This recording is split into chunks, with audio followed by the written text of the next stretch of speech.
Today's Country 107.7 GNA. We are live backstage at Upstate Concert Hall with Granger Smith. How are you? I'm good, man. Thank you. Thank you. This is so very cool. I've never talked to two people at once. There you go. We have a special space for you. Yes. We got a lot to get to, but obviously most people know that you are both Granger Smith and Earl Dibbles Jr. Yes. How quickly can you go from one person to the other in your head? Interesting. But does it take time? With Earl, very quickly. Oh, really? Very quickly. How long have you been doing that? Since you're like 12? It's instantaneous. People have known Earl for 3 years, but Earl has been around before he was named Earl. There was the voice of what was soon to be Earl for many years before that. Do you turn the hat around for Earl? It just needs, I need more camo. Oh, that's true. Yeah, but like, more than the hat. It's a great point, Richie. Like a lot of people have, like, you know, people who do impersonations, they need something. Yeah, you need like turning a hat around or right. putting a different shirt on, or you can just. Earl always has to have overalls and a white tank top. That's good. Just saying. Now, it's actually never been filmed without that. And when you do shows, is it true that both of you will be here? Yes. Oh. Who goes first? Yes. I open every show. So Granger opens, Earl closes. Earl is the headliner every night. Is that the way it works? Do you have a jealousy problem with that? Oh, no, do you ever fight about it? Or? I love that he's a great guy. I like him a lot, and he's a good leader. He pays you well for the tour. He's a great headliner. Yeah. Are there others? Yes. Oh no. There's about 6 or 7.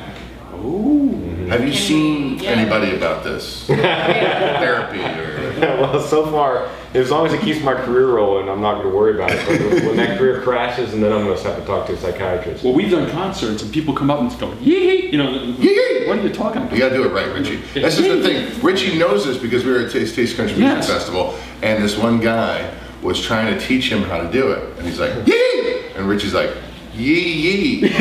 No, I was a little more than that. All right, go ahead. All right. Give me Yee-Yee. The original Earl Dibbles video, before the music video existed, there's a scene in there when I hold up a shotgun and shoot the gun. Right, at the end. It's at the end.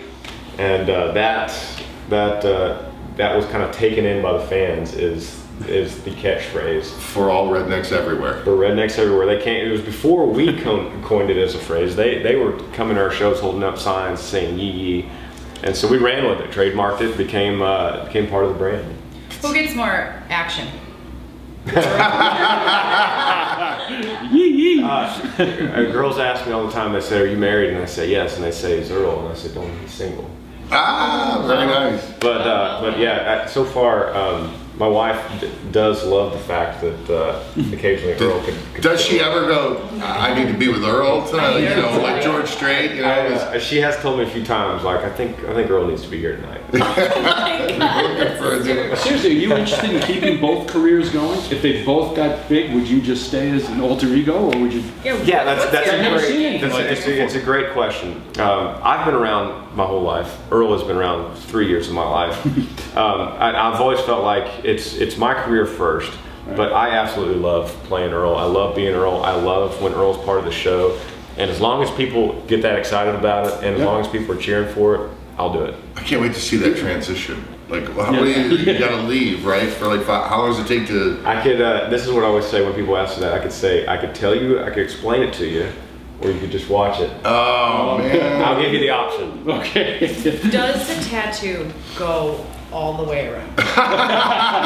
She's been talking about this for the last 5 days. She loves that line. I laughed right out loud the first time I saw that. I was like, oh my god. We hired a guitar player at one point, right at the beginning of Earl, and he was kind of a temporary guy that was filling in, and he had a barbed tattoo, and it stopped right at the bicep right here. They said, "Oh man, it doesn't go all the way around." That's not cool. So can Earl be here right now?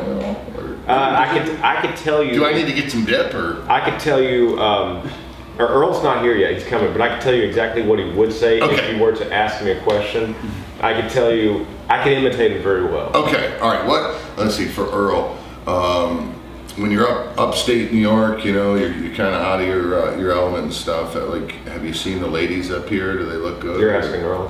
Yes, I'm asking Earl. It's not the Mary Granger, not the Mary Granger, but you're asking Earl if he. You are at City Women, and you know, he has seen the women in upstate. Sure. Yeah. So if I was going to ask Earl that, he would say something like, as long as they country, as long as they got a dip in their lip and a cold one in their hand and drive a big truck, I'm good with them girls upstate New York.